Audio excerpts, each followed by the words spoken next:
यह एक धार्मिक कथा है। धन के देवता कुबेर तीनों लोकों में सबसे अमीर थे। एक दिन उनके मन में विचार आया कि उनके पास इतनी संपत्ति है, लेकिन देवलोक में कम ही लोगों को इसकी जानकारी है। इसलिए उन्होंने अपने धन का प्रदर्शन करने के विचार से एक भव्य भोज का आयोजन करने की बात सोची। इस भोज में तीनों लोकों के सभी देवी देवताओं को आमंत्रित किया गया। भगवान शिव कुबेर के इष्ट देवता थे, इसलिए भगवान शिव का आशीर्वाद लेने कुबेर कैलाश गए और भगवान शिव से कहा, प्रभो, आज मैं सभी लोकों में सबसे ज्यादा धनवान हूँ, यह सब आपकी कृपा से ही संभव हो पाया है।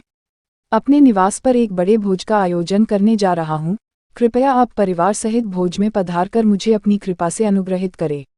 भगवान शिव को कुबेर के मौजूद अहंकार दिख गया, इसलिए भगवान शिव बोले, वत्स, मैं कहीं बाहर नहीं जाता। यह सुनकर कुबेर शिव भगवान के सामने गिड़गिड़ाने लगे, भगवान, अगर आप नहीं आएंगे तो आपके बिना मेरा यह सारा आयोजन बेकार हो जाएगा, यह सब व्यर्थ हो जाएगा।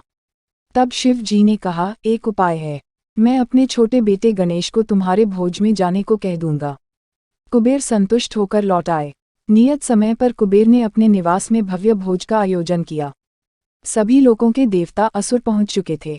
अंत में भगवान गणेश भी आए और आते ही कुबेर से कहा, मुझको बहुत तेज भूख लगी हुई है, मेरे लिए जल्दी से भोजन लाया जाए। कुबेर स्वयं उन्हें भोजन करने के लिए भोजन से सजे कमरे में ले गए। सोने और चांदी के थाली में भोजन परोसा गया।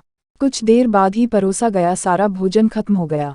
गणेश जी के लिए दोबारा खाना परोसा गया, गणेश जी उसे भी खा गए। बार बार खाना परोसा जाता और क्षण भर में गणेश जी सारा भोजन चट कर जाते। थोड़ी ही देर में हजारों देवी देवता और असुरों के लिए बना भोजन खत्म हो गया, लेकिन भगवान गणेश का पेट नहीं भरा। वे रसोई घर में जा पहुंचे और वहां रखा सारा कच्चा सामान भी खाने लगे, लेकिन तब भी उनकी भूख नहीं समाप्त हुई। जब सभी खाद्य वस्तुएं खत्म हो गई तो भगवान गणेश ने कुबेर से कहा, जब तुम्हारे इस भोज में मुझे खिलाने के लिए कुछ था ही नहीं तो तुमने मुझे अपने भोज में न्योता क्यों दिया था। भगवान गणेश की बात सुनकर कुबेर का अहंकार चूर चूर हो गया।